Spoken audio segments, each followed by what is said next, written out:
ચાલો જો આપણે સોલિડ સ્ટેટ આપણે ગઈ લેક્ચરમાં પૂરું કરેલું. હવે આપણી પાસે છે સોલ્યુશન, એટલે કે દ્રાવણો ચેપ્ટર સેકન્ડ. મેં તમને કાલે કીધેલું કે દ્રાવણ માટે તમારે લોકોએ normality, molarity, formality, molality, mall friction એટલે શું થશે? મોલ અંશ. તો આ બધા સૂત્ર યાદ રાખે. પેલી વસ્તુ કે દ્રાવ્ય અને દ્રાવક, કે દ્રાવ્ય અને દ્રાવક છે એમાંથી આપણને ખબર છે કે દ્રાવણ બને છે.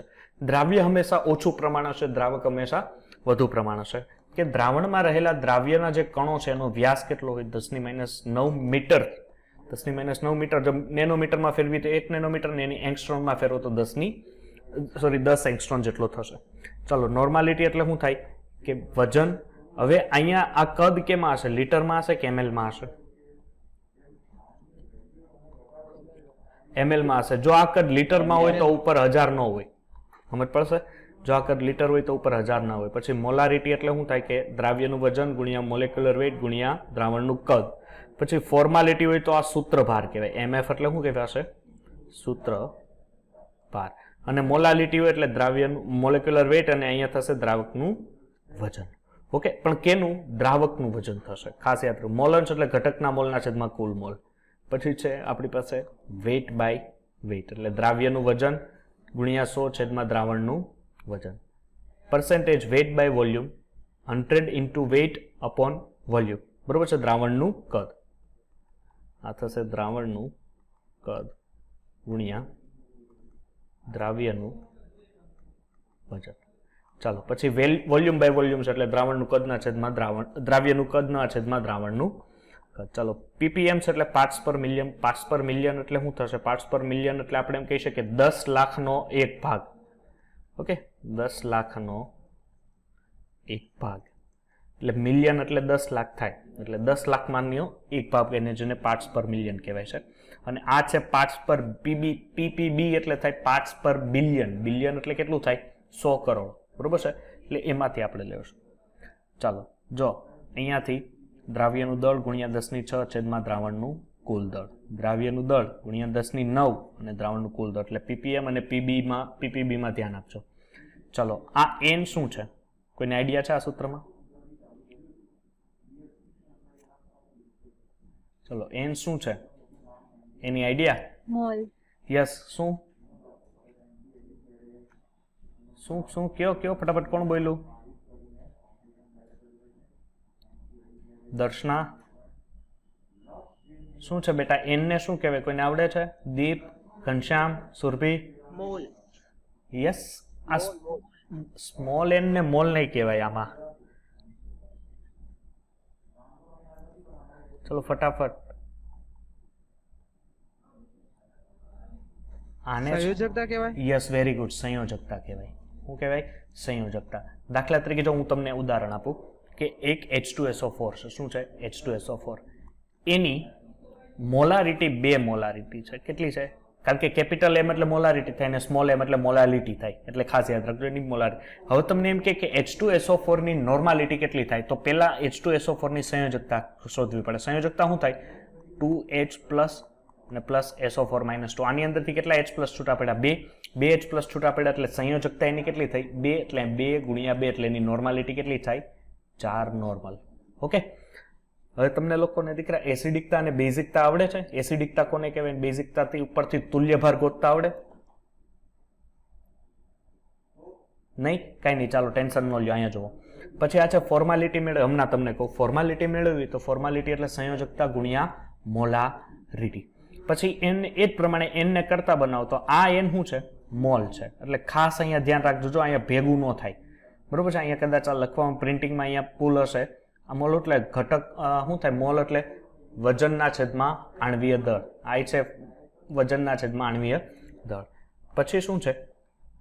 ધ્યાન આપજો કે હવે તમને લોકોને એવો રેશિયો કે તમને લોકોને જો મોલારિટી, ધ્યાન આપજો, તમને લોકોને મોલાલિટી આ બે આપ્યું હોય અને ઘનતા શોધવાનું કહે તો તમારે આ સૂત્ર ડાયરેક્ટ મૂકવાનું. એટલે આ સૂત્ર યાદ હોવું જોઈએ. સેકન્ડ છે કે તમારી પાસે મોલંશ હોય અને મોલાલિટી હોય તો મોલંશ અને મોલાલિટી વચ્ચેનો સંબંધ આ થાય. કારણ કે x2 અને x1 શું થાય? મોલ અંશ. એટલે તમારી પાસે જો મોલાલિટી અને મોલંશ તમને પૂછ્યું એટલે કોઈ બીજી મગજમારી નહીં કરવાની. આ જ સૂત્ર બેઠું મૂકી દેવાનું. હવે તમારી પાસે મોલારિટી અને મોલન્સ હોય, ફરીથી મોલારિટી અને મોલન્સ અને ઘનતા હોય તો તમારે આ સૂત્ર બેઠું મૂકવાનું રહેશે. ઓકે, એટલે મેં જે આ સૂત્ર રાઉન્ડ કરું છું એ તમારા માટે ઇમ્પોર્ટન્સ છે. હવે તમારી પાસે ઘનતા વેઇટ બાય વેઇટ અને આણવીય દળ હોય અને મોલારિટી હોય તો તમારે બેઠું આ સૂત્ર. એટલે કે આ 3 સૂત્ર IMP સૂત્ર થયા. ઓકે, 3 સૂત્ર યાદ રાખવાના છે. ચાલો હવે હું તમને અહીંયા આપી દઉં કે તુલ્ય ભાર કોને કહેવાય. જો આ તો મોલન્સ છે, આપણને ખબર છે મોલન્સનો સરવાળો કેટલો હોય 1. જો મોલન્સનો સરવાળો 1 થી વધે એનો મિનિંગ કે તમે આ દાખલો છે એ ગમે દાખલો છે એ ખોટો લખેલો, કારણ કે મોલન્સનો સરવાળો કોઈ દિવસ 1 થી વધે નહીં. ચાલો હવે જો હવે અહીંયા જોવો તો કે H3PO2 છે એ મોનોબેઝિક છે. એનો મિનિંગ શું થાય કે આ મોનોબેઝિક છે? કોઈ જણાવી શકશે કે H3PO2 છે એ મોનોબેઝિક એસિડ છે? વાય મોનોબેઝિક એસિડ છે? કોઈ જણાવી શકે? એક H+ નું દાન થાય સર. Very good. H+ નું દાન થાય 1. ફોસ્ફરસની સંયોજકતા કેટલી હોય? ફોસ્ફરસની સંયોજકતા કેટલી હોય? ફટાફટ 5. કેટલી હોય? 5. એટલે અહીંયા આપણે 1 કરીએ, આ 2, આ 3, આ થઈ ગઈ 5. હવે અહીંયાથી છે કેટલા O છે એમાં? 2 છે એટલે 1 તો આવી ગયો, એટલે અહીંયા શું બને? 1 H અને કેટલા હાઇડ્રોજન હતા? 3. That's why. ચાલો હવે H દૂર કોનો થશે? તો આ OH માં રહેલો જે H છે ને એ દૂર થાય, એટલે આ દૂર થાય એટલે આ 1 H+ નું દાન કરે. ધેટ્સ વાય આને તમે મોનોબેઝિક એસિડ કહી શકો. શું કહી શકો? મોનોબેઝિક એસિડ. તો તમને એમ પૂછ્યું કે આ H3PO2 છે એની મોલારિટી એની નોર્માલિટી છે 2 નોર્મલ છે. કેટલી છે? 2 નોર્મલ. તો એની મોલારિટી કેટલી થશે? એટલે આપણી પાસે સૂત્ર હતું કે N = N × M. M ને કરતા બનાવો એટલે કેપિટલ N ના છેદમાં સ્મોલ n. કેપિટલ N કેટલું હતું? 2n ના છેદમાં સ્મોલ n કેટલી છે એની સંયોજકતા? સર 1 જ H+ દૂર થાય છે એટલે એની મોલારિટી પણ કેટલી આવે? 2 જ આવે, જેટલી એની નોર્માલિટી. હવે તમે H3PO4 ઉપર આવો એટલે ટ્રાયબેઝિક એસિડ છે. ટ્રાયબેઝિક એસિડ છે એટલે કેમ ખબર પડે? સાહેબ પહેલા લખું ફોસ્ફરસની સંયોજકતા કેટલી? સાહેબ ફોસ્ફરસની સંયોજકતા 5. તો અહીંયા કેટલા ઓક્સિજન છે? 4 ઓક્સિજન છે એટલે 1 ડબલ બોન્ડ થી હશે ને 3 OH જોડાશે. જો કેટલા દીકરા? 3 OH જોડાણા. આ 3 OH જોડાણા તો 3 માંથી શું થાય છે? જોવો તો સાહેબ 3 માંથી H+ છૂટા પડે એટલે એને શું કહેવાય? ટ્રાયબેઝિક એસિડ કહેવાય. શું કહેવાય? ટ્રાયબેઝિક. બીકોઝ ઓફ 3 માંથી H+ છૂટા પડે છે. એ રીતના પેન્ટાબેઝિક છે જેમાંથી 5 H+ છૂટા પડતા છે. ડાયબેઝિક છે જેમાંથી 2 H. ટેટ્રાબેઝિક છે. આને શું કહેવાય? આનું નામ ખબર છે તમને? H3PO4 નું ફોસ્ફોરિક એસિડ. અને H3PO3 હોય તો ફોસ્ફોરસ એસિડ. ઓકે, રસ અને રીકમાં ધ્યાન આપજો. નાનો રસ મોટો રીક. હું નાનો રસ મોટો રીક, નાનો રસ મોટો રીક. ચાલો એક સૂત્ર જો તમને આ બધી જે તમને માહિતી આપેલી છે ને કે N F એને શું કહેવાય એટલે તમને ખાલી આપે તો. બીજી વસ્તુ તુલ્યભારનું કોઈને સૂત્ર આવડે છે? તુલ્યભાર = એસિડિકતા બાય અણુ. સર આ તુલ્યભાર એટલે પેલા પૃથ્થકરણના નિયમોમાં આવે તુલ્યભાર. 11 માં આવે. આણ્વીય દળ ભાગ્યા સંયોજકતા. આણ્વીય દળ ભાગ્યા સંયોજકતા તો કહેવાય, પણ એને આ રીતના પણ લખી શકાય, એસિડિકતા અથવા બેઝિકતા. જો ધ્યાન આપજો, એસિડ હોય ને એનો હંમેશા બેઝિકતા હોય અને બેઝ હોય તો એની હંમેશા એસિડિકતા હોય. જો દાખલા તરીકે ઉદાહરણ લઈએ કે દાખલા તરીકે H2SO4 છે તો H2SO4 નું વિભાજન થાય એટલે એમાંથી શું છૂટું પડે કે 2H+ અને SO4 - 2. જો તમે લોકો સંયોજકતા લખો તો એ સાચું જ કહેવાય, બરોબર છે. હવે જો આમાંથી 2H+ છૂટા પડ્યા, ધેટ મીન્સ આની બેઝિકતા કેટલી આવી? 2. એટલે H2SO4 નો આણ્વીય દળ કેટલો થાય? 98 બીકોઝ ઓફ સલ્ફરનો 32, ઓક્સિજનનો 16 ગુણ્યા 4 અને હાઇડ્રોજનના કુલ 2, બરોબર છે. તો અહીંયા H2SO4 નો તુલ્યભાર મેળવો એટલે તુલ્યભાર = 98 / 2 એટલે એનો તુલ્યભાર કેટલો આવે? 49. એ જ પ્રમાણે હવે દાખલા તરીકે તમારી પાસે NaOH હોય તો NaOH હોય તો એની શું હોય? એસિડિકતા. NaOH નું આણ્વીય દળ કેટલું હોય? સર આનું સોડિયમનું 23, આનું ઓક્સિજનનું 16 ને +23 39 અને એક હાઇડ્રોજન એટલે 40. OH એમાંથી કેટલા છૂટા પડે? સાહેબ 1 OH છૂટા પડે. ધેટ્સ વાય એની બેઝિકતા એસિડિકતા કેટલી હશે? 1. એટલે NaOH નો તુલ્યભાર અને આણ્વીય દળ બે કેવા થાય? સમાન થાય. એટલે એક આ તુલ્યભાર વાળું સૂત્ર પણ તમે લોકો યાદ રાખજો. ઓકે, ચાલો સરસ. હવે જો અહીંયા તો તમને માહિતી આપી કે 1 નોર્મલ એટલે 1 નોર્મલ, ડેસીમાં 0.1, ડેકામાં 10 નોર્મલ, સેમી નોર્મલ હોય તો 0.5 જેને દ્રાવણની નોર્મલ એટલે ડેમલ દ્રાવણ હોય તો 0 ડિગ્રી સેલ્સિયસ તાપમાને મોલર સાંદ્રતાને ડેમલ સોલ્યુશન કહેવાય છે કે 1 ડેમલ એટલે કે 0 ડિગ્રી તાપમાને 1 લીટર દ્રાવણમાં 1 મોલ પદાર્થ દ્રાવ્ય થયેલો હોય એને 1 ડેમલ દ્રાવણ કહેવાય. ચાલો V1 V2 કદ ધ્યાન આપજો. શું છે કે V1 V2 કદ અને M1 M2 એટલે આપણા માટે આ કોઈ સૂત્ર નવા નથી, બરોબર છે. 11માં મોલ કોન્સેપ્ટમાં આપણે આ બધા સૂત્ર ભણી ગયા છે, એટલે આપણે અત્યારે ખાલી આના ઉપર એક નજર જ મારવાની છે. આપણે મેઇન જે આની થિયરી છે એના ઉપર આપણે ફોકસ કરવાનું છે. n = n1 × v1 + n2 × v2 / n1 × v1 n1 + v2. એક આ સૂત્ર છે અને એક આ સૂત્ર છે, અને સિમિલરલી તમે લોકોએ મોલારિટીને નોર્માલિટીમાં ફેરવીને એ મેળવી શકો છો. ચાલો, તો આ એટલામાં કોઈ તકલીફ છે ઉપરમાં? આ ફાઇનલી આગળના જ બધા સૂત્રો છે, એટલે આપણા માટે કોઈ આ સૂત્રો નવા નથી. ઓકે, કોઈ તકલીફ નથી ને?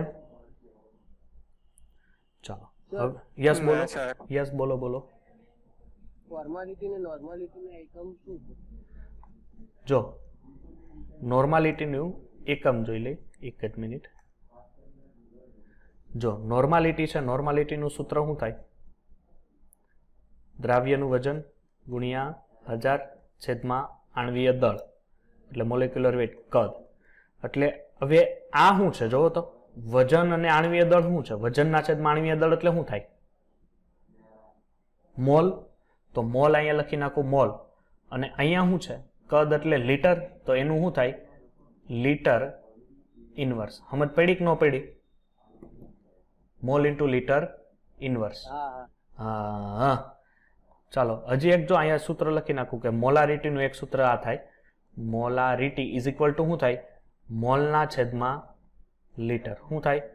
મોલના છેદમાં લીટર. તમારે આમ યાદ રાખવાનું, જો મોલાનું મોલી, શું? મોલાનું મોલી, હાથીનો છોકરો ગોલી, બરોબર છે. એટલે આમ યાદ રાખો, મોલાનું મોલી, એટલે આનો એકમ એ થાય ને, અને આ જ એનું સૂત્ર થશે. ઓકે, એ જ પ્રમાણે, સોરી, મેં તમને મોલારિટી નોર્માલિટીનું એ જ પ્રમાણે થાય જ્યાં કદ છે. ઓકે, જ્યાં કદ છે એટલે એ પ્રમાણે, પણ મોલાલિટીનું ડિફરન્ટ થશે બીકોઝ ઓફ નીચે વજન છે, એટલે તમારે ગ્રામ ઇનવર્સ લેવું પડશે, અથવા કિલોગ્રામ તમારે લેવું પડે, સોરી, કારણ કે બીકોઝ ઓફ તમે ઉપર 1000 નથી લીધા એટલે કિલોગ્રામ લેવું પડશે. ચાલો, હેનરીનો નિયમ છે. હેનરીનો નિયમ શું હતો ખબર છે? કે તમારે કોઈ પણ વાયુ પદાર્થ છે એ વાયુ પદાર્થને તમારે પ્રવાહીમાં ડિઝોલ્વ કરવાનું છે. ધ્યાન આપજો, હેનરીનો સાદામાં સાદો નિયમ હતો, કોઈ પણ વાયુ પદાર્થને તમારે પ્રવાહીમાં ડિઝોલ્વ કરો છે. તો એના માટેની દ્રાવ્યતા માટે આપણે એમ કહી શકીએ કે આને કહેવાય કે વાયુની પ્રવાહીમાં દ્રાવ્યતા. ધ્યાન આપજો, વાયુ દ્રાવ્યની પ્રવાહી દ્રાવકમાં દ્રાવ્યતા. તો એ પ્રમાણે અલગ અલગ વસ્તુઓ છે કે વાયુ દ્રાવ્ય અને દ્રાવકનો સ્વભાવ કેવો હોવો જોઈએ.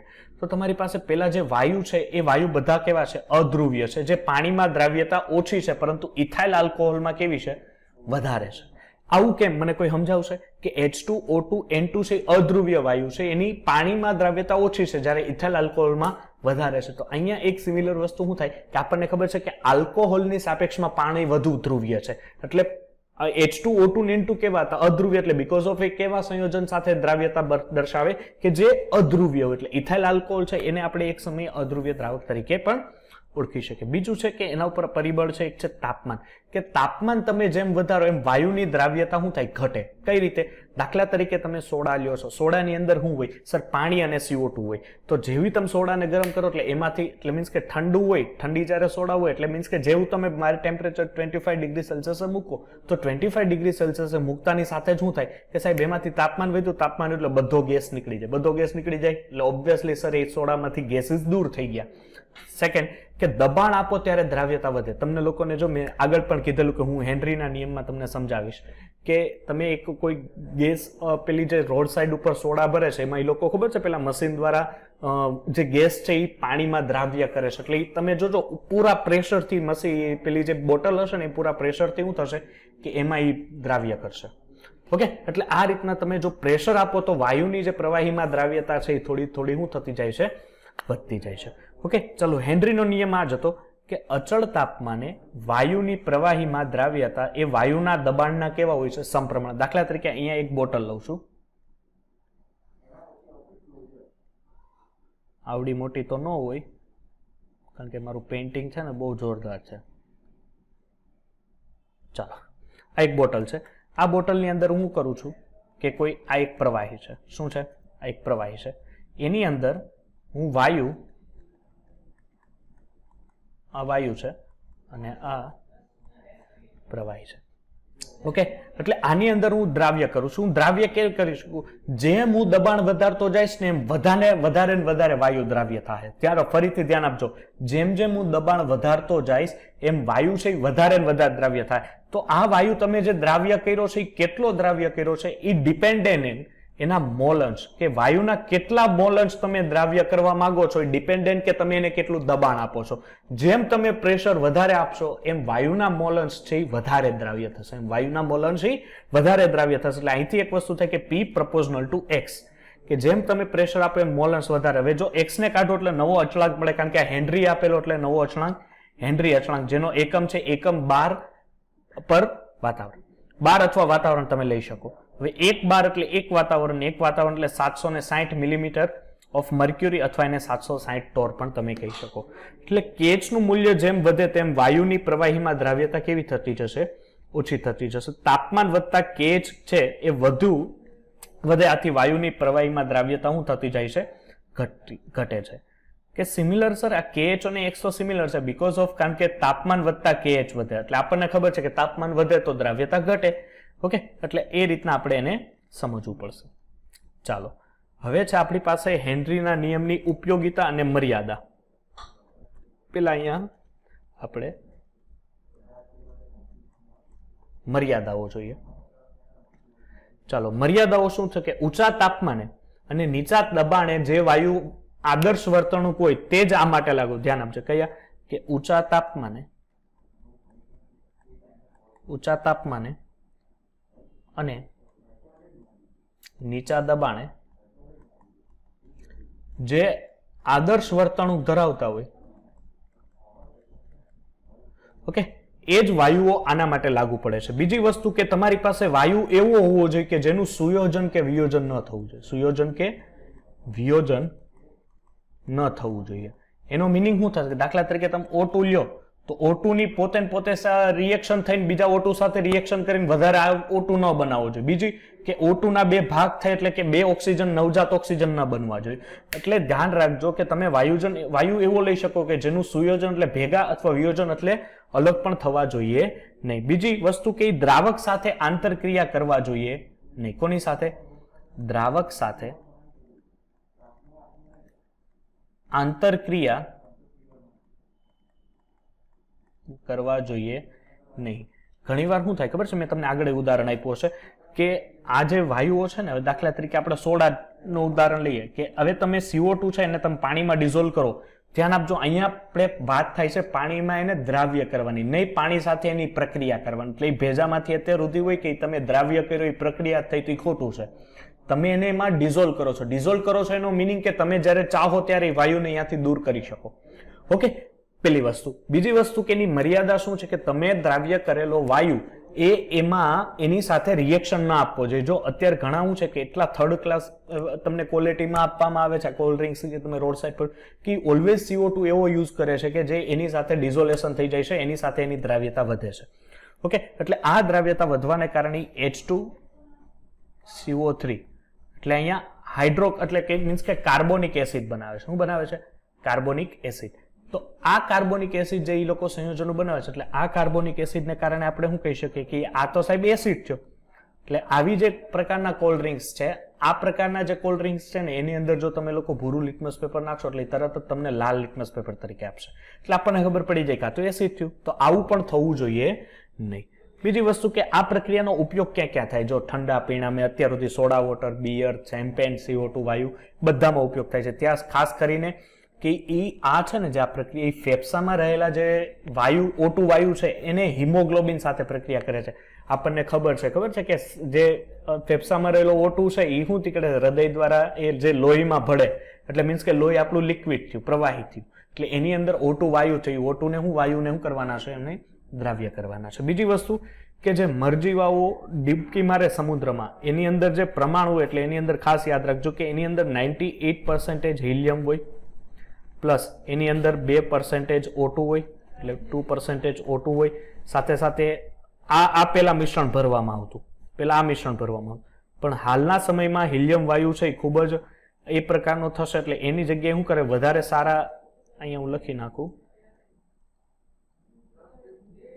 હાલમાં 11.7% હિલિયમ ભરવામાં આવે છે પ્લસ 32.1% એની અંદર O2 હોય છે પ્લસ 56.2% એની અંદર N2 હોય છે ઓકે એટલે હાલમાં આ પ્રકારનું એ લોકો ભરે છે એટલે આ થયો તમારો હેનરીનો નિયમ અને આ થયું તમારી પાસે હેનરીનું સૂત્ર P = kh × x ચાલો હેનરીના નિયમમાં કોઈને કઈ તકલીફ ના સર ઓકે ચાલો નેક્સ્ટ છે હવે જો બે પ્રકારના ઘન દ્રાવણ હોય એક હોય વિસ્થાપિત ઘન અને એક હોય આંતરાલ્ય ઘન દ્રાવણ વિસ્થાપિત ઘન દ્રાવણ કોને કહેવાય કે દ્રાવ્ય અને દ્રાવકના કણો લગભગ કેવા હોય સમાન કદના હોય જેને તમે મિશ્ર ધાતુ પણ કહો છો તમે લોકો એને મિશ્ર ધાતુ પણ કહો છો અને એક હોય આંતરાલ્ય સંયોજન તો આંતરાલ્ય સંયોજન આપણા માટે કોઈ નવું નથી હજી આપણે આંતરાલ્ય ક્ષતિક ગઈકાલે જ આપણે ભણ્યા છે કે દ્રાવ્ય અને દ્રાવકના કણોના કદ વચ્ચે કેવો હોય મોટો તફાવત અહીંયા તમે જોઈ શકો છો કે જે મોટા કદના અણુઓના આંતરાલ્ય સ્થાનમાં જો હોય એટલે આવા ઘનને આંતરાલ્ય ઘન દ્રાવણ કહેવાય છે ચાલો પછી છે હવે પ્રવાહી દ્રાવણ એટલે શું થાય કે દ્રાવ્ય અને દ્રાવકનો સ્વભાવ દાખલા તરીકે ધ્રુવ્ય પદાર્થ છે એ ધ્રુવ્ય દ્રાવકમાં જ દ્રાવ્ય થતા હોય અને અધ્રુવ્ય પદાર્થ છે એ અધ્રુવ્યમાં એ તો આપણે એમ કહી શકીએ કે સોનાના લકીર ઉપર એ લખી રાખો કે ધ્રુવ્ય છે એ ધ્રુવ્યમાં જ દ્રાવ્ય થશે અને અધ્રુવ્ય છે એ ધ્રુવ્યમાં જ પણ આ તો આખા દ્રાવણની ચર્ચા હતી ને અહીંયા તો દ્રાવ્ય અને દ્રાવક પણ એવા હોઈ શકે કે જે અધ્રુવ્ય દ્રાવક હોય તો એ અધ્રુવ્ય દ્રાવ્યમાં જ દ્રાવ્ય થાય સમજાય છે તમને લોકો અને ધ્રુવ્ય જો દ્રાવક હોય તો એ ધ્રુવ્ય દ્રાવ્યમાં જ દ્રાવ્ય થાય એને કોઈ શંકાને સ્થાન નથી બીજું છે તાપમાન કે દ્રાવણની બનવાની પ્રક્રિયા છે ઓલવેઝ ઉષ્મા શોષક પ્રક્રિયા હોય તો તાપમાન વધતા દ્રાવ્યતા વધે અને ઉષ્મા ક્ષેપક હોય તો તાપમાન વધતા દ્રાવ્યતા ઘટે દાખલા તરીકે કોઈ રિએક્શન છે A + B છે આની અંદરથી C મળે છે તો અહીંથી ઉષ્મા ઉત્પન્ન થાય છે તો આ ઉષ્મા ઉત્પન્ન થાય તો આ પ્રક્રિયા કેવી છે ઉષ્મા ક્ષેપક તો ઉષ્મા ક્ષેપક પ્રક્રિયા છે એટલે અહીંથી હું એક વસ્તુ તમને ચોખ્ખીને ચટ કહી દઉં કે આ પ્રક્રિયા તમે તાપમાન વધારો તો ફાયદાકારક થાય કે તાપમાન ઘટાડો તો ફાયદાકારક થાય તાપમાન ઘટાડો કારણ કે ઓલરેડી પોતાનામાંથી ઉષ્મા દૂર કરે છે તમે લોકોએ મસ્ત પ્રકારના ભાત છે ગરમ ગરમ દાળ ભાત છે એ ખાધા છે હવે તમારે અહીંયા ગળે સુધી ખાઈ લીધા હવે હજી તમને દાળ ભાત આપે તમે હાલે તમે ઉપકાર કરો તમે બહાર કાઢી નાખો પ્રક્રિયાને તમે આખું જે સરફેસ છે રૂમ બગાડો તો આ પ્રક્રિયા એવી જ છે કે એની ઉષ્માની જરૂર નથી ને તમે આપો તો એ પ્રક્રિયા ખોરવાઈ જશે દાખલા તરીકે તમારી પાસે પી છે બરોબર છે પી છે એની અંદર તમારે ઉષ્મા આપો પીને અને તમને એમાંથી Q + R બનાવો છો ધેટ મીન્સ આ પ્રક્રિયા કેવી થઈ ઉષ્મા શોષક થઈ તો ઉષ્મા શોષક થઈ તો આ પ્રક્રિયાને તાપમાન આપશો તો ફાયદો મળશે ખરો ફાયદો મળે બીકોઝ ઓફ આ પ્રક્રિયાને ઉષ્માની ખરેખર જરૂર છે ને હજી તમે એને ઉષ્મા આપો છો એટલે તમારા માટે એ પ્રક્રિયા ફાયદાકારક થઈ ઓકે ચલો આ સૂત્ર તો તમને લોકોને આગળ ઉષ્માગતિ શાસ્ત્રમાં પણ આવી ગયું છે એટલે આ સૂત્ર યાદ રાખી લેજો દ્રાવ્યતા અને તાપમાન વચ્ચેનો સંબંધ કારણ કે S એટલે સોલ્યુબિલિટી થશે ચાલો હવે છે સંખ્યાત્મક ગુણધર્મ તો સંખ્યાત્મક ગુણધર્મ શું કહેવાય કે જે એમાં વધારો અથવા ઘટાડો પણ જોવા મળે એમાં સંખ્યાત્મક ગુણધર્મ 4 છે કે બાષ્પ દબાણમાં થતો ઘટાડો ઠાર બિંદુમાં થતો ઘટાડો ઉત્કલન બિંદુમાં થતો વધારો અને અભિસરણ દબાણ આપણને ખબર છે આ બધી વેલ્યુએશન છે એ 1 અને 2 હોઈ શકે એટલે મીન્સ કે અવસ્થા વિધેયો છે પછી છે બાષ્પ દબાણમાં થતો ઘટાડો તો નિયત તાપમાને બંધ પાત્રમાં લીધેલ બાષ્પશીલ પ્રવાહી અને તેની બાષ્પ વચ્ચે સંતુલન સ્થપાય ત્યારે પ્રવાહીની બાષ્પ દ્વારા દર્શાવતા દબાણને શું કહેવાય છે પ્રવાહીનું બાષ્પ દબાણ દાખલા તરીકે તમે એક આ પાત્ર લ્યો આ પાત્ર લીધું એની અંદર તમે શું ભરેલું છે કોઈ પ્રવાહી ભરેલું છે એ પ્રવાહીની અહીંથી બાષ્પ નીકળે છે શું નીકળે છે બાષ્પ હવે એ બાષ્પ ધ્યાન આપજો એ બાષ્પ અને આ જે પ્રવાહી છે એમની વચ્ચે જ્યારે સંતુલન સ્થપાય એટલે જેટલી બાષ્પ હોય એટલું જ પ્રવાહી હોય ત્યારે એ બાષ્પ દ્વારા જે દબાણ લાગે છે એને શું કહેવાય છે બાષ્પ દબાણ પેલી વસ્તુ દબાણ એટલે શું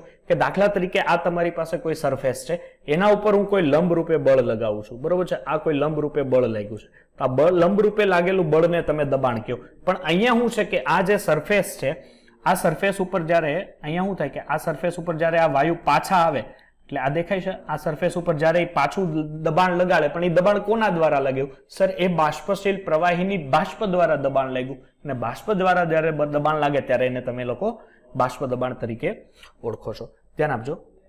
બાષ્પ દબાણને અસર કરતા પરિબળ એમાં પેલું છે કે પ્રવાહીનો પ્રકાર કેવો હોય. દાખલા તરીકે તમારી પાસે પ્રવાહી છે, આ પ્રવાહીના અણુઓ વચ્ચે જેમ જેમ આણ્વીય આકર્ષણ બળ ઓછું તેમ તેમ બાષ્પ દબાણ કેવું થાય? વધુ. બીકોઝ ઓફ આણ્વીય આકર્ષણ બળ ઓછું હોય એનો મિનિંગ આણ્વીય આકર્ષણ બળ કોનું ઓછું હોય? ઘન પ્રવાહી કે વાયુનું? વાયુનું. એટલે કે ઈ એવું જ લિક્વિડ પહેલેથી હશે કે એને તમે નોર્મલ ટેમ્પરેચર ઉપર રાખશો ને છતાં એ કેમાં વહી જશે? વાયુમાં વહી જશે. ઓકે. બીજી વસ્તુ છે તાપમાન. તાપમાન વધે તેમ પ્રવાહીની બાષ્પ દબાણ શું થાય? વધે. બીકોઝ ઓફ તમે દાખલા તરીકે એક પાત્ર લ્યો છો, એ પાત્રની અંદર અત્યારે પાણી ભરેલું છે, તો આ પાણી ભરેલું છે, જો તમે આને હીટ આપશો એટલે ઓબ્વિયસલી સર ખબર પડી કે આની અંદરથી બાષ્પ છે એ વધારે નીકળશે, અને બાષ્પ જેમ વધારે નીકળે એમ એનું બાષ્પ દબાણ પણ શું થાય? વધે. તો અહીંયા પ્રેશરને આધારે પણ એક કે પેલામાં દ્રાવ્યતાને આધારે હતું, અહીંયા પ્રેશરને આધારે પણ આ સૂત્ર યાદ રાખો. ચાલો, ફર્સ્ટ છે રાઉલ્ટનો નિયમ. પેલા વસ્તુ રાઉલ્ટના નિયમ તમને લોકોને ખબર છે તો હું ડાયરેક્ટ સૂત્રમાં જ આગળ વધું, બરોબર છે? કારણ કે એની કોઈ બીજી માથાકૂટ કરવાની જરૂર નથી. આપણી પાસે સૂત્ર મેન હોવું જોઈએ. P01 - P1 upon P01 = N2/N1 ચાલો, બધા સહેમત છે ને મારી સાથે કે ભાઈ આમાં રાઉલ્ટના નિયમમાં કોઈ અંદર જવાની થિયરીમાં જરૂર નથી? સર એનો લો કહી દો ને. એનો લો, એનો જે નિયમ છે ખાલી કહી દો. નિયમ જ તમને લોકોને સમજાવી દઉં કે અહીંયા હું તમને જો માહિતી આપી દઉં. આટલામાં તમે બે આકૃતિમાં જ સમજી જાઓ. જો હવે આની અંદર જોજો દીકરા, આ છે ખાલી પાણી, એટલે આ બાષ્પશીલ છે. બાષ્પશીલ દ્રાવક કહેવાય ને, પાણી તો બાષ્પશીલ દ્રાવક છે. હવે આની અંદર દ્રાવ્ય ભરેલું છે. શું ભરેલું છે? દ્રાવ્ય. અને આ જે દ્રાવ્ય છે ને દીકરા, એ અબાષ્પશીલ છે. કેવું છે? અબાષ્પશીલ. અબાષ્પશીલ દ્રાવ્ય, અને આ સોરી દ્રાવક છે. ઓકે. હવે શું છે? હવે આ બે માંથી આ એ છે, સમજો ને, આ બી છે. આ બે માંથી કોની બાષ્પ વધારે હશે? ઓબ્વિયસલી પાણીની. તો પાણીની બાષ્પ વધારે હશે. ધ્યાન આપજો, પાણીની બાષ્પ વધારે હશે એટલે આ બાષ્પ વધારે હોવાને કારણે આનું બાષ્પ દબાણ એ વધારે હશે કે નહીં? તો એના બાષ્પ દબાણને હું P01 કહું. સમજાય છે? હા સર. હા. હવે તમે અહીંયા આવી જાઓ સેકન્ડ, તો અહીંયા અબાષ્પશીલ છે. તો અબાષ્પશીલ છે એટલે એનો મિનિંગ કે એની બાષ્પ તો નીકળશે, એને તમે નકારી ના શકો. એની બાષ્પ તો નીકળે જ, પણ એની બાષ્પ ડિપેન્ડેન્ટ કોના ઉપર છે કે સર એની અંદર અબાષ્પશીલ દ્રાવ્યના મોલન્સ કેટલા છે ને એના ઉપર ડિપેન્ડેન્ટ છે. જેમ ઓછા હશે તો એના એ પણ શું હશે? સંયોજનો પણ બાષ્પ દબાણ પણ કેવું હશે? ઓછું હશે. જેમ એનું વધારે હશે તો એનું બાષ્પ દબાણ પણ વધારે. એટલે એના ઉપર રાઉલ્ટનો નિયમ કામ કરે કે જેમ તમે બાષ્પ દબાણમાં સાપેક્ષ થતો જે ઘટાડો છે ને એના મોલ અંશના કેવા હશે? સમપ્રમાણમાં હોય છે. એટલે બાષ્પ દબાણમાં થતો સાપેક્ષ ઘટાડો એના મોલ અંશના સમપ્રમાણમાં, એ રાઉલ્ટનો નિયમ છે.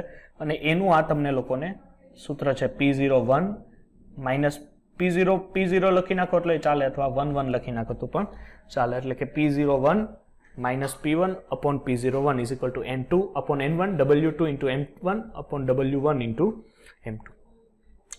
ધ્યાન આપજો કે દ્રાવણનું બાષ્પ દબાણ છે એ દ્રાવકના મોલ અંશના કેવા હોય છે? સમપ્રમાણમાં હોય છે. આ રાઉલ્ટના નિયમની 4 મર્યાદા છે કે મંદ અને આદર્શ દ્રાવણને જ લાગુ પડી શકે. આ કોને લાગુ પડી શકે? મંદ અને આદર્શ દ્રાવણને જ લાગુ પડી શકે. બીજી વસ્તુ કે દ્રાવણને મંદ કરતા ઉષ્માના મૂલ્યનો ફેરફાર ન થવો જોઈએ. એટલે તાપમાન છે એમાં તમારે કોઈ ચેન્જીસ લાવવાનો નથી. ચોથી મર્યાદા છે કે દ્રાવણનું કુલ કદ દ્રાવ્ય અને દ્રાવકના કદના સરવાળા જેટલું જ થવું જોઈએ. એટલે દાખલા તરીકે દ્રાવ્ય 80 લ્યો અને દ્રાવક 20 લ્યો તો એનો કુલ સરવાળો 100 થવો જોઈએ. પાછો તમે પાછો એમાંથી અલગ કરી 90 ન લઈ આવતા. ચોથી અને છેલ્લી મર્યાદા કે દ્રાવ્ય પદાર્થ વિદ્યુત અવિભાજ્ય હોવો જોઈએ. વિદ્યુત રીતે તમે એનું વિભાજન ન કરી શકતા હોવા જોઈએ, તથા દ્રાવ્ય દ્રાવકમાં ઓગળે ત્યારે સુયોજન કે વિયોજન થવું જોઈએ નહીં. તમે એવું ડિઝોલ્યુશન કરી શકો. દાખલા તરીકે તમે દ્રાવ્યમાં ગ્લુકોઝ છે, ખાંડ છે, બરોબર છે, એટલે ખાંડ તરીકે તમે સુક્રોઝ છે, એ સંયોજનો તમે લઈ શકો અને એનું તમે સુયોજન કે વિયોજન કરી શકો નહીં. આ થયો રાઉલ્ટનો પ્રથમ નિયમ. હવે બીજો નિયમ શું હોય કે બીજો નિયમ એ છે કે જેમાં દ્રાવ્ય છે એ બાષ્પશીલ છે અને દ્રાવક કેવો છે? બાષ્પશીલ છે. ધેટ્સ વાય તમે લોકો એને P total = PA + પીબી તમે કહી શકો. હવે આપણને ખબર છે કે બાષ્પ દબાણમાં થતો સાપેક્ષ ઘટાડો એના મોલ અંશના સમપ્રમાણમાં, એટલે તમે લોકો P0A into XA plus P0B into XB તરીકે તમે લોકો એને વર્તવી શકો. બરોબર છે. એટલે આ સૂત્ર જો આ નીચેનું પદ ક્યાંથી આવ્યું નહીં થોડુંક અહીંયા સમજાવી દઉં. Because of XA plus XB, અહીંયા પેલા સ્ટેપ લખી નાખું કે P total is equal to P0A into XA plus P0B into XB. Okay, ચાલો XA પ્લસ XB શું છે ઇઝ ઇક્વલ ટુ 1 થાય.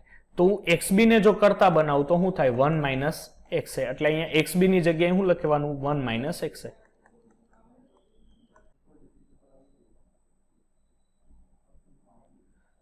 ચાલો હવે ક્લિયર? હા ચાલો, એટલે અહીંયા શું છે XB ની જગ્યાએ લખો 1 માઇનસ XA. બસ હવે તમે આનું સાદું રૂપ આપો એટલે તમને આ લોકોને P0A minus P0B into XA plus P0B direct તમે લોકો આની અંદર મૂકી શકો. એ જ પ્રમાણે તમે અહીંયા કેમ XB ને કરતા બનાવ્યું તો એક પ્રમાણે હવે અહીંયા XA ને કરતા બનાવો, એટલે આ બધા માટે XA ને કરતા બનાવો એટલે 1 માઇનસ XB. તો અહીંયા મૂકી દો 1 માઇનસ XB એટલે P0B માઇનસ PA આવશે. અહીંયા કેમ P0A માઇનસ PB હતું એમાં અહીં P0B માઇનસ PB આવશે. ઓકે, ચાલો ધ્યાન આપજો. કેમ આમ દ્રાવણનું કુલ બાષ્પ દબાણ એ તે કોઈ પણ એક ઘટકના મોલ અંશના કેવા હોય સમપ્રમાણમાં. એટલે જે આ દ્રાવણનું કુલ બાષ્પ દબાણ છે, આ કુલ બાષ્પ દબાણ એ કોઈ પણ એક ઘટકના મોલ અંશ, બે નહીં પરંતુ કોઈ પણ એક ઘટકના મોલ અંશના કેવા હોય છે સમપ્રમાણમાં હોય છે. સંતુલન સ્થિતિએ A અને B ના બાષ્પ અવસ્થામાં મોલ અંશ અનુક્રમે YA અને YB છે. તો તેમના બાષ્પ દબાણ અનુક્રમે PA અને PB હોય તો બાષ્પ દબાણ P કેટલું હોય કે PA is equal two YA into P. આ P છે એ P ટોટલ છે. ઓકે, કુલ બાષ્પ દબાણ અહીંયા P ટોટલ છે. ઓકે, આદર્શ દ્રાવણ માટે દ્રાવ્યની દ્રાવ્યતા અને હેનરી નિયમ અનુસાર આ તમારે હેનરીનો નિયમ KH ઇન્ટુ X અને દ્રાવણના બાષ્પ દબાણ માટે એટલે EPA is equal to P0A into XA. એટલે આ બેમાં કન્ફ્યુઝન ન થવું જોઈએ, ખાસ ધ્યાન રાખજો. ચાલો, તો બંને રાઉલ્ટના નિયમ છે. રાઉલ્ટનો નિયમનું સૂત્ર P01 minus P1 upon P01 is equal two, અહીંયા જો ધ્યાન આપજો N2 ના છેદમાં N1 છે ઇઝ ઇક્વલ ટુ અહીંયા ઘણીવાર X2 પણ લખી શકે, એટલે ગભરાવું નહીં, કારણ કે X2 એટલે ઘટકના મોલના છેદમાં કુલ મોલ અંશ થશે. અહીંયા આ ખરેખર કેવું હોય N1 પ્લસ N2 હોય. બીકોઝ ઓફ N1 N2 છે એ N1 ની સાપેક્ષમાં ઘણું નાનું, આ લોકોએ લખેલું નથી, પરંતુ આ N2 છે એની સાપેક્ષમાં N1 ઘણું મોટું હોવાથી આ N2 ને અવગણી શકે. બરોબર છે, બીકોઝ ઓફ ત્યાં એટલા માટે N2 ના છેદમાં N1 લખેલું હોવું જોઈએ. ચાલો, હવે છે આદર્શ દ્રાવણ. જો તમને લોકોના ગ્રાફ તો ખબર જ છે ને કે આ સમજાવું આખો દોરીને? બોર્ડમાં કેન્સલ છે. હા, તમે લોકો બોર્ડમાં ભણ્યા નહોતા હે કે નહીં? તો ચાલો હવે જો અહીંથી હું તમને આખી થિયરી અહીંયા સુધી તમારે આઈ થિંક બોર્ડમાં હશે હે કે નહીં? ચાલો, બોર્ડમાં નહોતું એટલે આ તમે વ્યવસ્થિત રાઉલ્ટના બંને નિયમ હતા બોર્ડમાં, પણ આ નહોતો એટલે અહીંથી હવે જોવો ખાસ શું કહેવા માંગે છે ખરેખર આ લોકો કે આદર્શ દ્રાવણ કોને કહેવાય કે જે દ્રાવણ કોઈ પણ સાંદ્રતાએ અને તાપમાને રાઉલ્ટના નિયમનું પાલન કરે. ધ્યાન આપજો, આદર્શ દ્રાવણ જે દ્રાવણે કોઈ પણ સાંદ્રતાએ રાઉલ્ટના નિયમનું પાલન કરે એ બધા જ આદર્શ દ્રાવણ છે. આદર્શ દ્રાવણ માટેની શરતો યાદ રાખજો. ડેલ્ટા H એટલે તાપમાનનો ફેરફાર શૂન્ય હોવો જોઈએ. બીજું કે જે કદનો ફેરફાર છે એ ન હોવો જોઈએ. A અને B આંતરક્રિયાથી AA અને BB આંતરક્રિયા કેવી હોવી જોઈએ? સમાન હોવી જોઈએ. ઓકે, સામાન્ય રીતે રાસાયણિક રીતે સમાન પ્રવાહીઓની જોડ આદર્શ દ્રાવણ બનાવે છે. જે સંયોજનના કદ અને ધ્રુવ્યતા સમાન ધરાવતા હોય એ લોકો પણ શું બનાવે? આદર્શ. એટલે મીન્સ કે આ બધું સંયોજન કે કોણ આદર્શ દ્રાવણ બનાવે ને કોણ ન બનાવે. હવે જો આ ગ્રાફ હું અહીંયા દોરું છું થોડોક ઉપર, એટલે કઈ રીતનો હોય આ લોકો તમને ખબર નહીં પડે, પણ એક વસ્તુ આપણને ખબર છે કે P પ્રપોઝનલ ટુ શું હોય? X, એટલે એના મોલ અંશના સમપ્રમાણમાં હોય. ચાલો એક મિનિટ.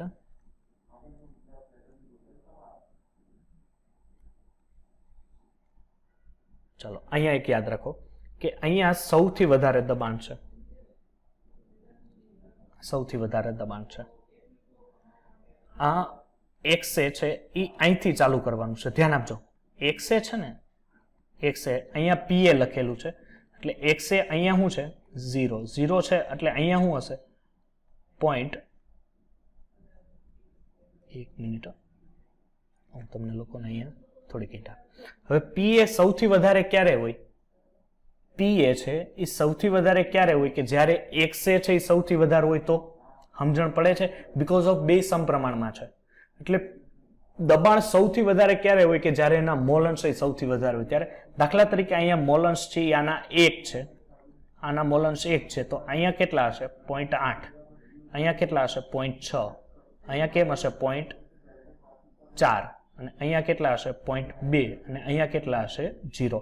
બીકોઝ ઓફ જેમ જેમ મોલ અંશ ઘટતા જાય એમ એનું દબાણ પણ શું થાય છે? ઘટતું જાય. જોવો, દેખાય છે? જેમ મોલ અંશ ઘટે છે એમ એના દબાણમાં પણ શું જોવા મળે છે? ઘટાડો. આ મેં ખાલી કોના માટે લખેલું છે? પીએ અને એક્સએ માટે. હવે તમે લોકો અહીંયા લ્યો છો કે પીબી. શું લ્યો છો દીકરા?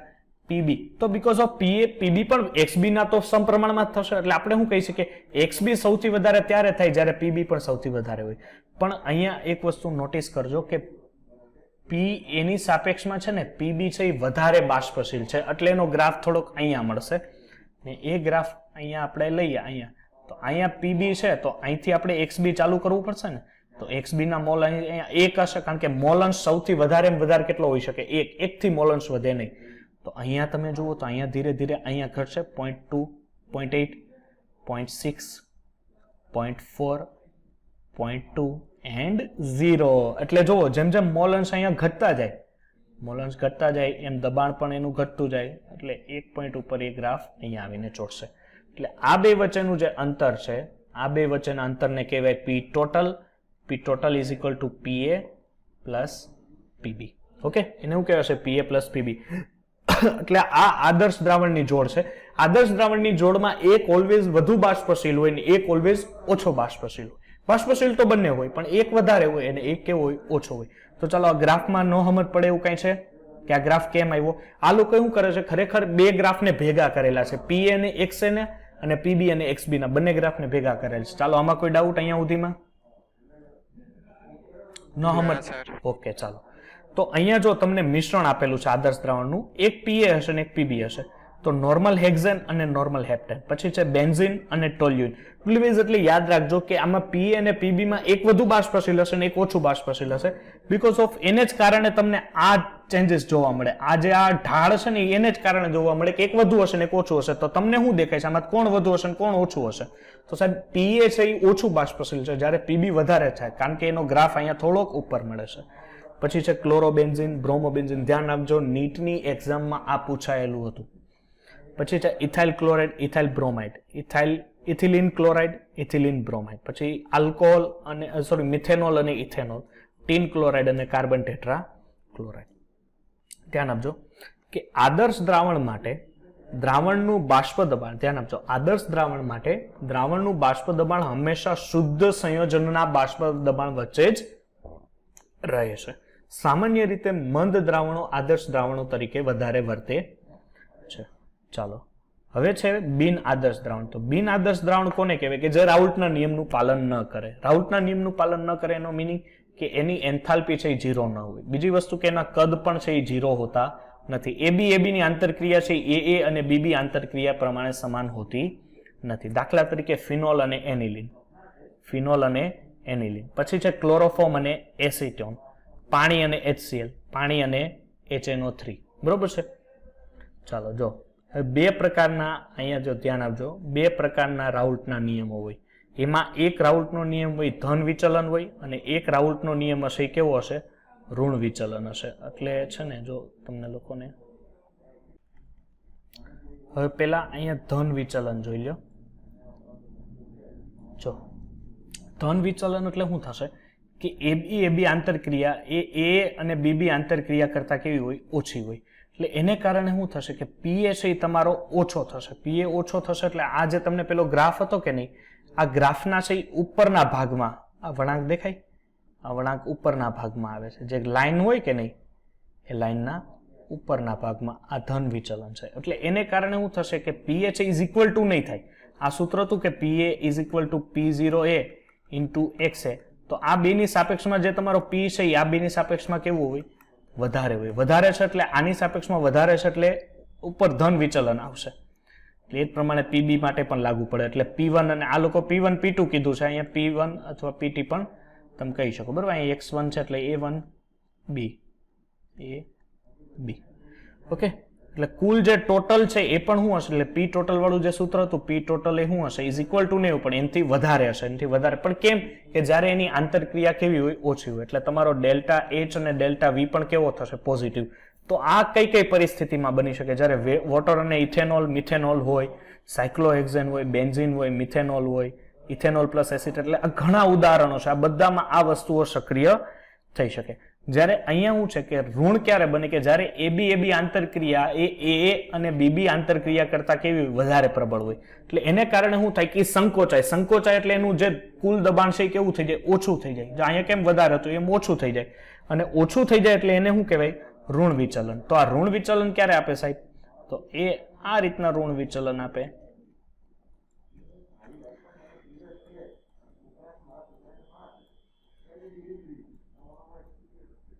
ઓકે, ચાલો આ રીતના એ તમને વિચલન આપે. આ રીતના વિચલન આપે એટલે અહીંયા તો ઓબ્વિયસલી ખબર પડે સાહેબ, આ તો આ જે ગ્રાફ છે એની નીચેનો ભાગ છે. નીચેના ભાગમાં આ રીતનું ખરેખર જે હોય એની કરતા શું થઈ જાય, ઓછું થઈ જાય, એટલે એ ઋણ વિચલન આવે. ઋણ આપે એટલે ડેલ્ટા એચ અને ડેલ્ટા વી પણ શું થાય, માઇનસ થાય. એટલે કુલ જે કદ છે એ આના સરવાળા કરતા પણ કેટલું દબાણ થઈ જાય, ઓછું. એટલે આવા રાઉટના નિયમને ઋણ વિચલન કહેવાય છે.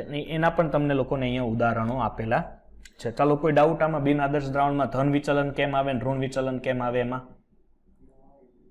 ના સર. ઓકે, ચાલો હવે જો અહીંથી ધ્યાન આપજો.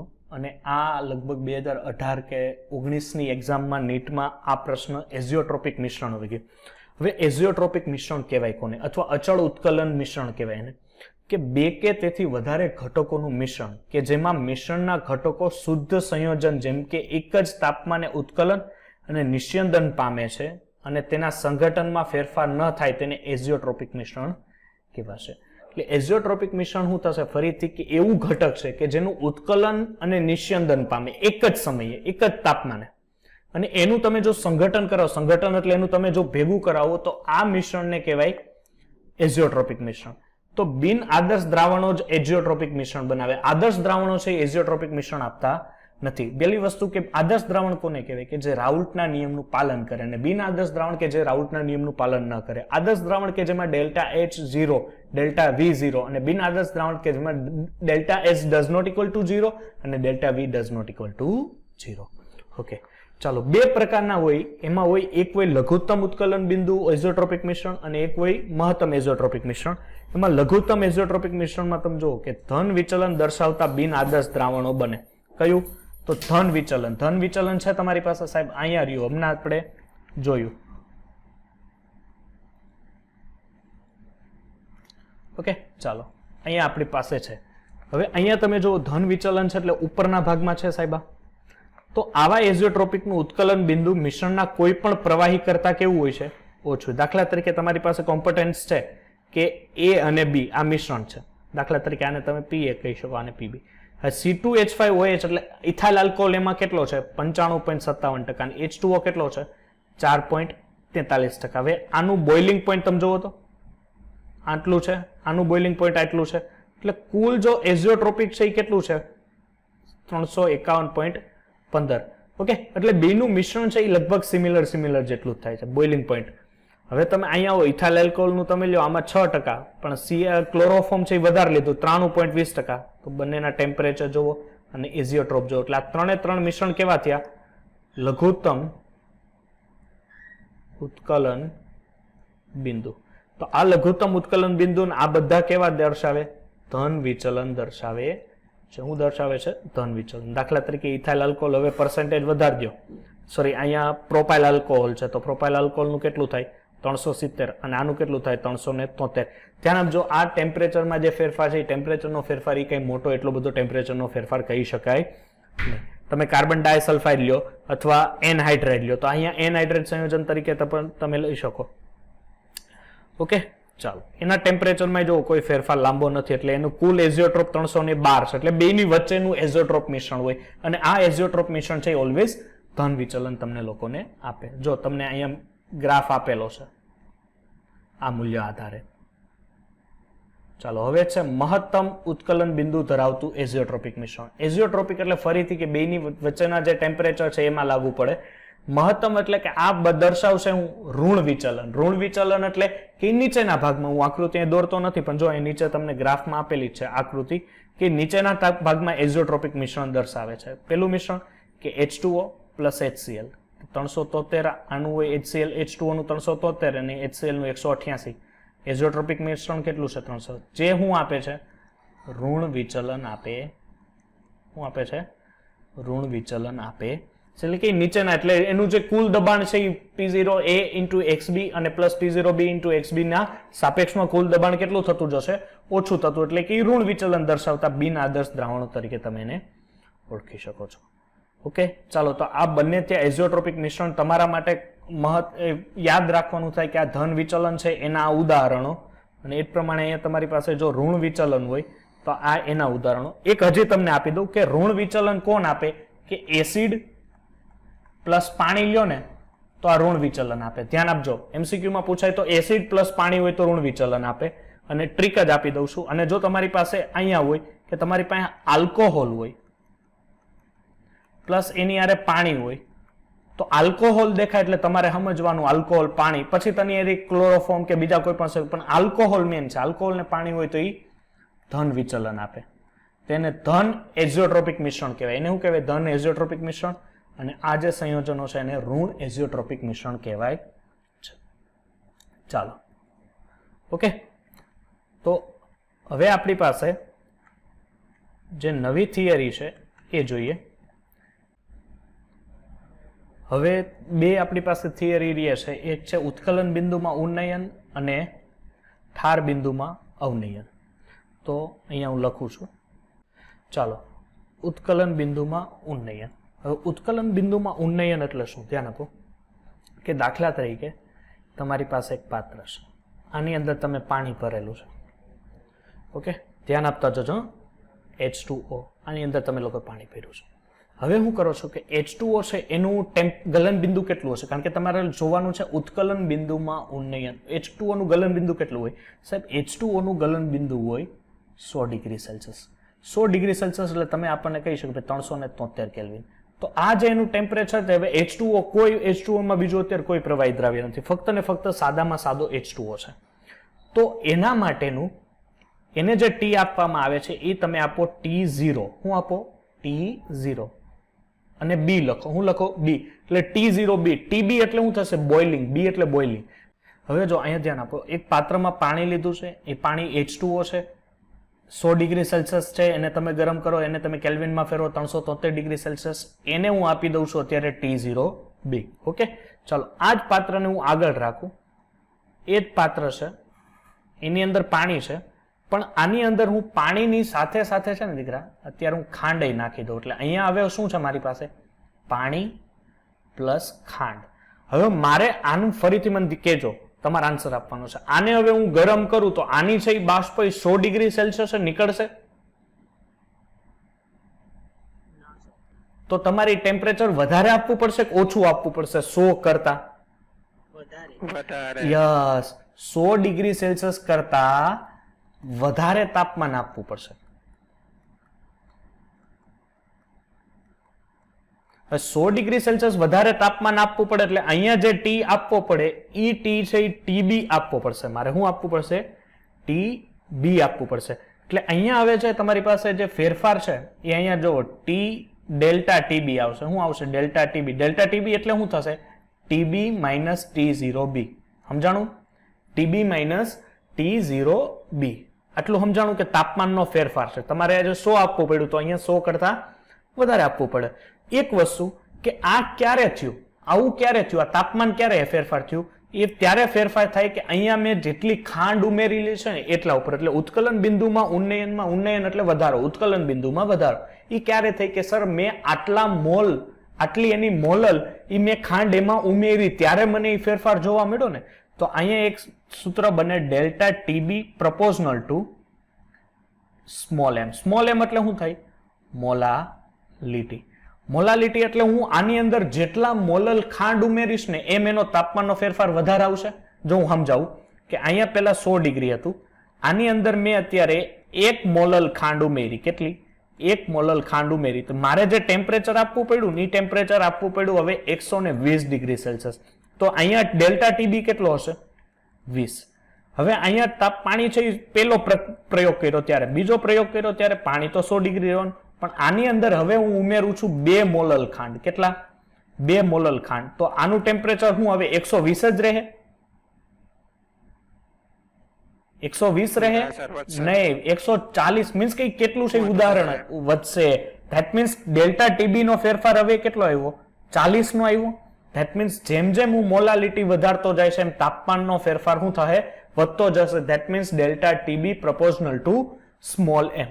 તો delta TB proportional to small M છે, તો હું અહીંથી જો એમ કાઢું, ધ્યાન આપજો, અહીંયા પ્રપોઝનલ ટુ કાઢું એટલે મને અહીંયા મળશે કેબી ઇન્ટુ એમ. શું મળશે? KB into M. ચાલો હવે એમ નું સૂત્ર શું થાય? એમ એટલે શું છે? મોલાલિટી. મોલાલિટી નું સૂત્ર શું થાય? દ્રાવ્યનું વજન ગુણ્યા 1000 છેદમાં મોલેક્યુલર વેટ ગુણ્યા દ્રાવકનું વજન. ધ્યાન આપજો, કોનું વજન? દ્રાવકનું વજન. યાદ રાખજો, કોનું? દ્રાવકનું વજન છે. એટલે આ યાદ રાખજો, આ દ્રાવકનું વજન અને આ થાય W દ્રાવ્યનું વજન અને આ તો મોલેક્યુલર વેટ છે. હવે આ જે નીચેનું પદ દેખાય ને એને સામેની તરફ લઈ જાવ. તો નીચેના પદને હું સામેની તરફ લઈ જાઉં અને હું આ રીતના ગોઠવું છું, બરોબર છે? કારણ કે હું તમને ટ્રીક આપવાનું છું એટલે ગોઠવવું છું. આ delta TB 0 is equal to KB into W into 1000. ચાલો સમજ પડી મેં આ શું કર્યું આ સ્ટેપમાં? કોઈ ડાઉટ? હા સર. ઓકે, ચાલો આ નીચેનું જે પદ હતું એને હું સામે લઈ ગયો. હવે આને યાદ આ રીતે રાખજો. જો મત કર એટલે મત એટલે શું થશે? Molecular weight. ત એટલે તાપમાન. મત કર ડબલા ખાલી. ડબલા ખાલી એટલે W0. તો હું યાદ રાખશો? મત કર ડબલા ખાલી કબ હોગે ડબલે 1000. કબ હોગે ડબલે 1000. તો આને યાદ કેમ રાખવાનું? મત કર ડબલા ખાલી કબ હોગે ડબલે 1000. ફરીથી મત કર ડબલા ખાલી કબ હોગે ડબલે 1000. ચાલો આમાં કોઈ ડાઉટ? યાદ રહેશે? ના સર. યાદ રહેશે ને કે ઈ ના સર? હા સર. ઓકે, ચાલો અમુક છે ને જે આ કેબી ના વેલ્યુએશન છે ને એ એનસીઆરટી માંથી તમે લોકો કેબી ની વેલ્યુએશન છે ને એ જોઈ લેજો, બરોબર છે? કારણ કે એનસીઆરટી માં સારી કેબી ની વેલ્યુએશન તમને લોકોને આપેલી છે. હવે ઠાર બિંદુ સોરી ઉત્કલન બિંદુ અવનયન માટે છે ને એક ગ્રાફ હતો આપણી પાસે.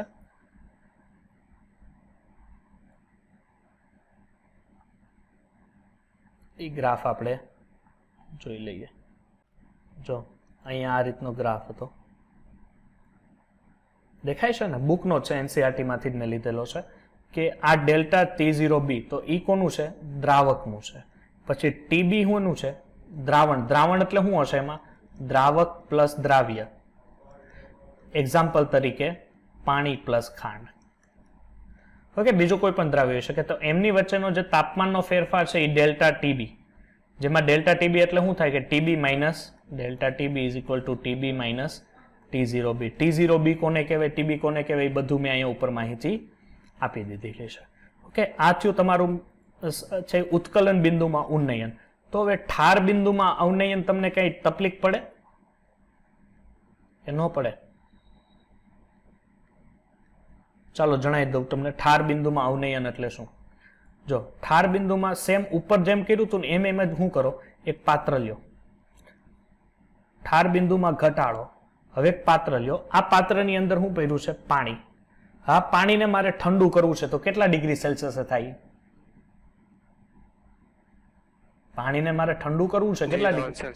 0 ડિગ્રી સેલ્સિયસ. એટલે 0 ડિગ્રી સેલ્સિયસ એવું થઈ જાય બરફ.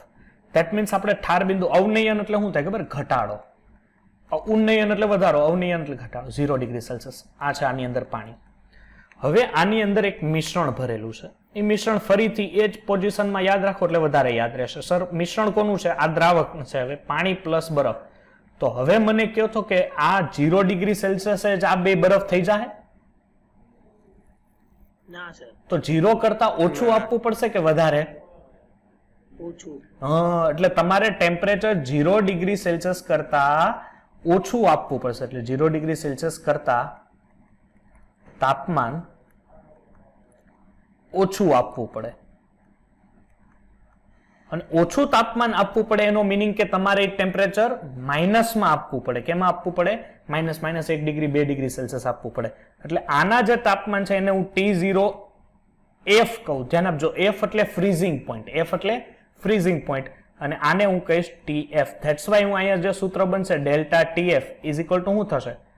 T0 F minus TF.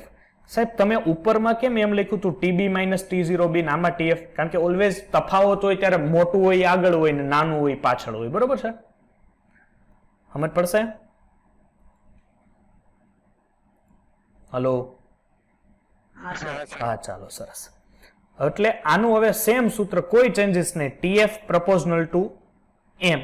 કારણ કે આનું કેટલું તમારે ઋણ લઈ જવું છે એ કોના ઉપર ડિપેન્ડ કરે કે સોરી અહીંયા બરફ લખાઈ ગયો છે ભૂલથી મારે, ખાંડ, કે આ તમારે કેટલું ટેમ્પરેચર ઓછું લઈ જવું છે એ ડિપેન્ડ કોના ઉપર કરે કે જેના ઉપર તમે ખાંડ કેટલી ઉમેરી છે. અહીંયા મેં તમને સમજાવેલું કે નહીં? જો આ ફેરફાર કે તમારે વધારે ટેમ્પરેચર આપવું છે કોના ઉપર ડિપેન્ડ કરે કે તમે એની અંદર કેટલી મોલાલિટી ખાંડ નાખી છે. હવે એ જ પ્રમાણે કે તમારે આને બરફ બનાવવું છે ડિપેન્ડ કોના ઉપર કરે કે તમે એની અંદર કેટલી ખાંડ ઉમેરી. એટલે અહીંયા ફરીથી TF પ્રપોઝનલ ટુ M. TF છે એને પ્રપોઝનલ ટુ કાઢવું એટલે નવો અચળાંક આવે KF ઇન્ટુ M.